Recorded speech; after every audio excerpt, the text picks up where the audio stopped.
शांति से, take it easy, relax, और पता लगाते हैं ना साथ मिलके। यह बात उस समय की है जब जेनेट और हैंक पिम अपने देश को परमाणु हमले से बचाने के लिए एक मिशन पर थे। हैंक और जेनेट को एक न्यूक्लियर मिसाइल को ब्लास्ट होने से रोकना था, जिसके लिए उन्हें उस मिसाइल में अंदर घुसने के लिए सब एटॉमिक रूप में जाना था। इसलिए जेनेट सब एटॉमिक रूप में जाकर उस मिसाइल को पूरी तरह से निष्क्रिय कर देती है। लेकिन जेनेट सब एटॉमिक रूप में जाने के कारण क्वांटम रियल में पहुंच जाती है और फिर जेनेट क्वांटम रियल में पूरे 30 सालों के लिए फंस जाती है। लेकिन इन 30 सालों के बीच में एक दिन जब जेनेट अपने क्वांटम रियल के एक घर में होती है, तब उसे वहां पर एक स्पेसशिप क्वांटम रियल के अंदर आता हुआ दिखाई देता है। जेनेट जल्दी से भागकर वहां पर पहुंच जाती है, लेकिन तभी जेनेट पर क्वांटम रियल के कुछ खतरनाक जीव उस पर हमला कर देते हैं। लेकिन उस स्पेसशिप से आया हुआ एक इंसान जेनेट को बचा लेता है और वो इंसान था Kang the conqueror. Kang quantum real में कैसे आया ये हम आगे जानेंगे। फिर यहाँ से सीन शिफ्ट होता है एंटमैन यानी कि स्कॉट लैंग की तरफ, जो अब सैन फ्रांसिस्को में पूरी तरह से अपनी नॉर्मल लाइफ में वापस आ चुका था, क्योंकि एंटमैन ने एवेंजर्स के साथ मिलकर थैनोस से पूरे यूनिवर्स को बचाया था। इसलिए शहर के सभी लोग उसकी बहुत रिस्पेक्ट करते थे और वे सभी एंटमैन को अपना हीरो मानते थे।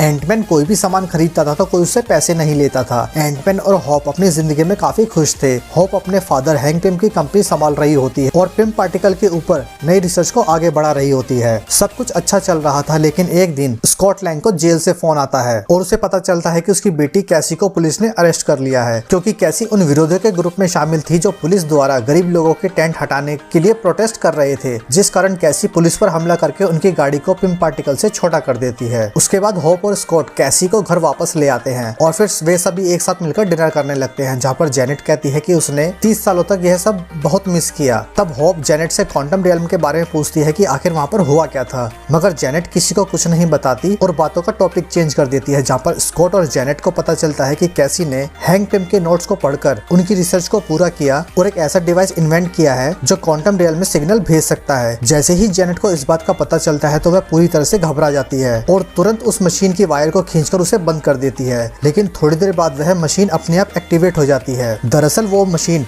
एक टू वे रेडियो की तरह थी, जहां पर एक तरफ से सिग्नल भेजा जाता था और दूसरी तरफ से उस सिग्नल को रिसीव करके वापस भेज दिया जाता था। क्योंकि उस डिवाइस को अब क्वांटम रियल्म से एक्टिवेट किया गया था, तो उसमें से एक एनर्जी की फीड निकलती है, जिस कारण आसपास की सारी चीजें उसमें खिंची चली जाती हैं और हैंक, जेनेट, हॉप, स्कॉट और कैसी भी उस डिवाइस के थ्रू क्वांटम रियल्म में पहुंच जाते हैं। क्वांटम रियल्म में जाते हुए हैंक, जेनेट और हॉप कैसी और स्कॉट से अलग हो जाते हैं और वे अलग अलग जगह पहुंच जाते हैं। क्वांटम रियल्म एक बहुत अनोखी जगह थी, वहां पर टाइम और स्पेस का कोई वजूद नहीं था। यह दुनिया अपने ही अलग नियमों से चलती थी। जब उन्हें होश आता है तो वे समझ चुके थे कि वे क्वांटम रियल्म में फंस चुके हैं। तभी हैंक और हॉप की तरफ एक स्पेसशिप आती है, लेकिन जेनेट उन्हें उस स्पेसशिप से बचा लेती है। दूसरी तरफ क्वांटम रियल्म का एक क्रिएचर एंटमैन और कैसी पर अटैक कर देता है। पहले तो एंटमैन उसका मुकाबला करता है, लेकिन फिर उससे बड़ा एक क्रिएचर उन पे फिर से अटैक कर देता है। तभी वहां पर कुछ लोग आ जाते हैं और वे उस बड़े क्रिएचर को मारकर उन्हें बचा लेते हैं। वे सभी लोग क्वांटम रियल्म के दुनिया के ही लोग थे। वे लोग एंटमैन और कैसी को पकड़कर अपने एक खुफिया अड्डे पर ले जाते हैं। एंटमैन उनकी भाषा समझ नहीं पा रहा था, इसलिए वे एंटमैन और कैसी को ऊस नाम का एक लिक्विड पिलाते हैं, जिसे पीने के बाद वे उन लोगों की भाषा को समझने लगते हैं। तभी वहां पर एक बंदा आता है जिसका नाम क्वाज होता है। वह दूसरों के दिमाग को पढ़ सकता था और उनके मन की बात जान सकता था। वे लोग जानना चाहते थे कि आखिर एंटमैन और कैसी आए कहां से हैं। जब स्कॉट और कैसी उन्हें बताते हैं कि वे ऊपरी दुनिया से आए हैं, तभी वहां पर उन लोगों की लीडर जेंटोरा आती है और कहती है कि यह भी ऊपरी दुनिया के लोग हैं और कॉन्करर इन्हें भी खत्म कर देगा। वहीं दूसरी तरफ जेनेट एक क्रिएचर से मिलती है। पहले तो हैंक और हॉप को लगता है कि वे उन पर अटैक करने वाले हैं, लेकिन जेनेट और वो क्रिएचर पहले तो एक छोटी सी फाइट करते हैं और फिर गले मिल जाते हैं। जेनेट ने क्वांटम रियल में पूरे 30 साल गुजारे थे, इसलिए उसने यहाँ पर काफी सारे दोस्त बनाए थे। ये क्रिएचर भी उन्हीं दोस्तों में से एक था। फिर वो उन्हें एक सवारी देता है, जिसकी मदद से वे स्कॉट और कैसी को ढूंढने के लिए निकल जाते हैं। यहाँ से जेनेट, हैंक और हॉप एक खुफिया जगह पर पहुंचते हैं, जहाँ जाकर जेनेट एक दूसरे क्रिएचर से क्राइलर के बारे में पूछती है।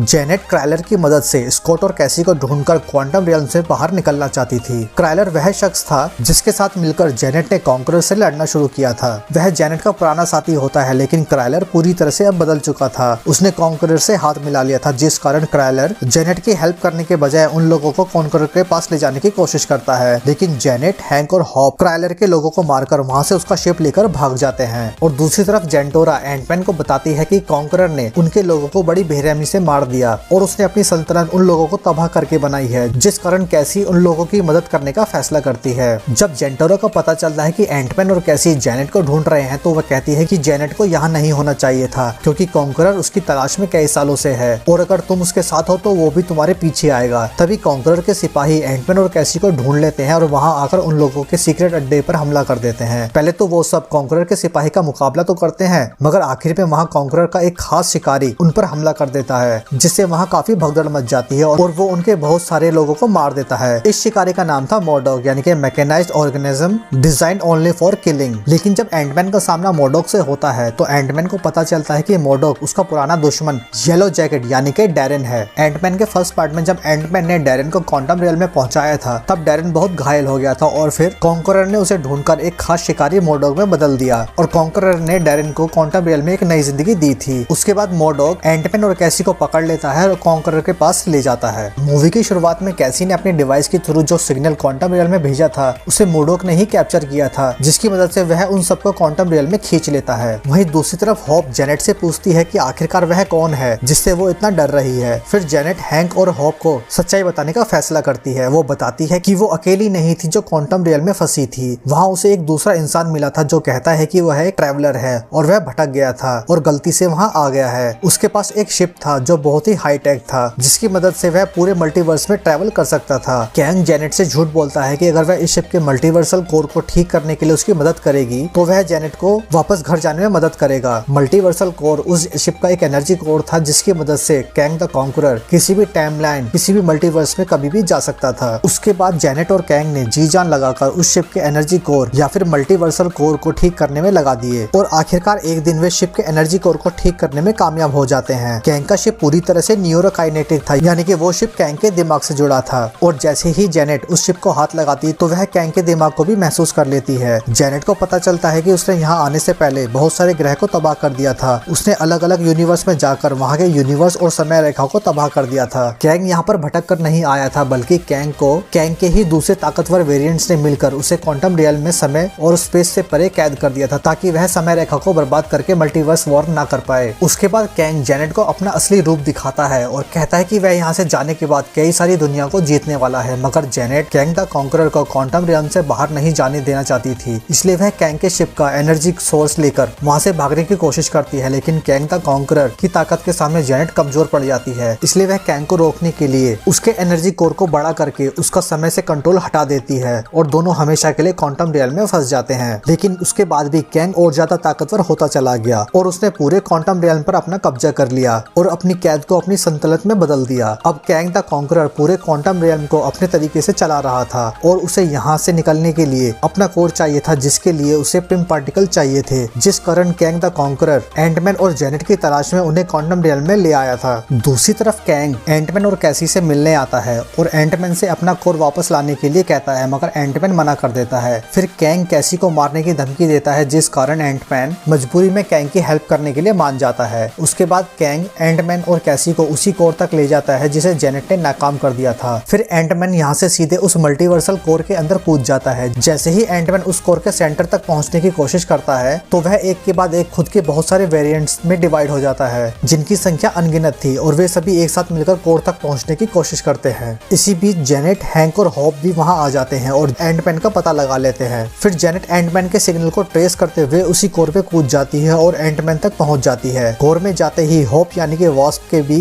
अनगिनत वेरिएंट बन जाते हैं, लेकिन एंटमैन और वास्प अपने माइंड को कंट्रोल करते हैं और सारे संभावित वेरिएंट्स को गायब करके मल्टीवर्सल कोर तक पहुंच जाते हैं और उसे पिम पार्टिकल की हेल्प से छोटा कर देते हैं। इसी बीच जेनेट और हैंक भी वहां पर पहुंच जाते हैं और जेनेट एंटमैन से उस कोर को वहां से ले जाने के लिए कहती है ताकि वह कोर फिर से कैंग के हाथ में ना लग पाए, मगर इसी बीच कैंग भी वहां आ जाता है और कोर को एंटमैन से छीनकर उन पर हमला कर देता है और जेनेट को किडनैप करके अपने साथ ले जाता है। इसी बीच मोडॉक भी हैंक के शिप पर हमला कर देता है और उसके शिप को क्रैश कर देता है। कैंग द कॉन्करर जेनेट को बताता है कि वो इस मल्टीवर्स में अकेला नहीं है, उसके बहुत सारे वेरिएंट्स हैं जो मल्टीवर्स की हर टाइमलाइन में फैले हुए हैं और वे समय के साथ खेल रहे हैं, लेकिन उन सब में वही अकेला है जिसने समय के अंत को देखा, जिसमें पूरे समय चक्र के अलग अलग यूनिवर्स आपस में भिड़ने लगे, जिस कारण तबाही पूरे जोरों पर पहुंच चुकी थी। इसलिए उसने सभी टाइमलाइन को मिटाने का फैसला किया, जिससे बाकी वेरिएंट्स उससे नाखुश हुए और उसे सबने मिलकर उसको क्वांटम रियल में फंसा दिया। दूसरी तरफ हैंक बहुत सारी चींटियों के साथ एंटमैन और होप तक पहुंच जाता है। ये वही चींटियां होती हैं जो शुरू में क्वांटम रियल में आते हुए हैंक के साथ पोर्टल में आ गई थी, लेकिन ये सारी चींटियां एक अलग ही टाइम फेज से गुजरी थी, जिस कारण ये चींटियां कुछ ही पल में हजारों साल का समय गुजार दिया और अब वे चींटियां बहुत ज्यादा हाईटेक और समझदार हो चुकी थी। फिर एंटमैन, हैंक और हॉप उन चींटियों के साथ कैंग द कॉन्करर से लड़कर कैसी को बचाने के लिए निकल जाते हैं। इसी बीच कैसी कैंग के सिपाहियों से भागकर जेंटोरा तक पहुंच जाती है और उसे बचाकर कैंग की टावर के अंदर से ही हमला करने का प्लान बनाती है और कैंग के कब्जे से बाकी लोगों को भी छुड़ा लेते हैं। और फिर कैंग जेनेट को अपना पूरा प्लान बताता है। अब कैंग ने एक बहुत बड़ी विशाल सेना बना ली थी और अब कैंग उस सेना के साथ क्वांटम रियल्म से बाहर जाकर पूरे मल्टीवर्स में तबाही मचाना चाहता था और समय रेखा को अपने कब्जे में करना चाहता था। इसी बीच एंटमैन और हॉप कैसी और जेनेट का पता लगा लेते हैं और एंटमैन जायंटमैन बनकर कैंग की सिटी पर हमला कर देता है और तबाही मचा देता है। लेकिन एंटमैन ज्यादा देर तक टिक नहीं पाता, तभी वहाँ पर क्वांटम रियल्म के विद्रोही कैंग की सेना पर जबरदस्त हमला कर देते हैं। इसी बीच कैंग अपने शिप के चारों तरफ एक सुरक्षा शील्ड बनाकर वहाँ से भागने की कोशिश करता है, मगर एंटमैन उसे रोक देता है। कैसी भी एंटमैन की मदद के लिए जाने वाली होती है, लेकिन मोडोक उसे रोकने की कोशिश करता है। फिर कैसी भी जायंटमैन बनकर मोडोक को घायल कर देती है और उसे अपनी गलती सुधारने के लिए कहती है। दूसरी तरफ एंटमैन और वास्प कैंग को रोकने के लिए एक साथ मिलकर उसके शिप पर हमला कर देते हैं, जिससे कैंग के शिप की रिंग टूट जाती है और उसका मल्टीवर्सल कोर भी बंद हो जाता है, जिससे उसके शिप की सारी एनर्जी खत्म हो जाती है। कैंग द कॉन्करर अपनी सेना को हारते हुए देख खुद जंग के मैदान में उतरने का फैसला करता है। कैंग आते ही बहुत सारे लोगों को मार देता है, जिससे सब अपनी जान बचाकर भागने लगते हैं। लेकिन तभी एंटमैन, हॉप और कैसी वहां आ जाते हैं और कैंग पर हमला कर देते हैं। फिर वहां कैंग और एंटमैन में जबरदस्त फाइट होती है, लेकिन आखिर में वास्प और एंटमैन कमजोर पड़ने लगते हैं। तभी वहां पर हैंक पिम अपनी चींटियों के साथ वहां आ जाता है। वो चींटियां कैंग की पूरी सेना को कुछ ही पल में मसल कर रख देती हैं। वे चींटियां कैंग पर हमला करती हैं, मगर कैंग अपने चारों तरफ एक एनर्जी शील्ड बनाकर उन्हें रोक देता है। लेकिन मोडोक, जो अब अपनी गलती सुधारना चाहता था, वो कैंग की शील्ड को तोड़ देता है और चींटियां कैंग को घसीटते हुए उसके टावर में ले जाती है। यहाँ पर सबको लगा था कि कैंग अब मर गया है, लेकिन अभी वो मरा नहीं था। जब जेनेट कैंग के मल्टीवर्सल कोर का इस्तेमाल करके वापस जाने का पोर्टल ओपन करती है, तो उसमें से हैंक, जेनेट, कैसी और हॉप तो बाहर चले जाते हैं। लेकिन एंटमैन जैसे ही उस पोर्टल में जाने वाला होता है, तभी कैंग एंटमैन पर हमला कर देता है। अब तक चींटियों के कारण कैंग का पूरा आर्मर पूरी तरह से खराब हो चुका था, इसलिए एंटमैन और कैंग में हैंड टू हैंड कॉम्बैट शुरू हो जाती है, जिसमें कैंग पूरी तरह से एंटमैन पर भारी पड़ता है और उसे हराने वाला ही होता है। लेकिन तभी हॉप वहां आकर कैंग पर हमला कर देती है और फिर एंटमैन और हॉप दोनों मिलकर कैंग को उसके ही मल्टीवर्सल कोर को ओवरचार्ज करके उसे मार देते हैं और क्वांटम रियल्म को कैंग द कॉन्करर से आजाद कराकर वापस अपनी दुनिया में लौट जाते हैं, जहां पर एंटमैन यानी कि स्कॉट लैंग अपनी पुरानी जिंदगी में वापस लौट चुका होता है। इसके बाद मूवी के मिड क्रेडिट सीन में हमें पूरी कैंग काउंसिल को दिखाया जाता है, जहां पर मल्टीवर्स की हर समय रेखा से एक कैंग आया हुआ होता है, जहां पर अनगिनत कैंग थे, लेकिन इन सब के लीडर थे ये 3 कैंग। ये सभी कैंग द कॉन्करर के ही वेरिएंट थे, लेकिन अलग अलग यूनिवर्स से। इसमें से पहला था इजिप्शियन कैंग, जिसे रामाटेट भी कहते हैं। दूसरा था स्कारलेट सेंचुरियन और इनमें से सबसे पावरफुल था इमोर्टस, यानी कि कैंग का सबसे पावरफुल वेरिएंट। यह सब देखकर समझ आता है कि कैंग के मरने से उसकी कहानी खत्म नहीं हुई थी, बल्कि शुरू हुई थी। और मूवी के पोस्ट क्रेडिट सीन में हमें दिखाया जाता है कि लोकी और मोरबियस, जो कि सन 1920 में कैंग का पीछा करते हुए पहुंच गए थे। यहाँ पर भी कैंग का एक वेरिएंट होता है जिसका नाम था विक्टर टाइमली, जो बहुत ही इंटेलिजेंट होता है। और इसी के साथ मूवी यहीं खत्म हो जाती है। तो दोस्तों, ये थी Ant Man and the Wasp Quantumania की एक्सप्लेनेशन वीडियो। अगर आपको एंटमैन और कैंग की कहानी अच्छी लगी हो तो वीडियो को लाइक करें, शेयर करें और आप हमारे चैनल को सब्सक्राइब भी कर सकते हैं, ताकि ऐसे ही एक्सप्लेनेशन वीडियो आप तक पहुंचते रहें। तो मिलते हैं अपनी एक और नई वीडियो के साथ, तब तक के लिए थैंक यू। जय हिंद, वंदे मातरम।